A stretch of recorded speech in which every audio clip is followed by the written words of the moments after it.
stood 6'6", weighed 245, kinda broad at the shoulder, narrow at the hip, and everybody knew you didn't give no lip to Big John. Big John, Big John, Big Bad John. Big John.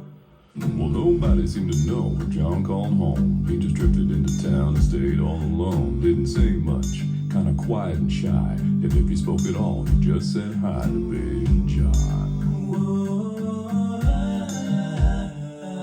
Somebody said he came from New Orleans, where he got into a fight over a Cajun queen, and a crashing blow from a huge right hand sent a Louisiana fella to the promised land. Big John, come on.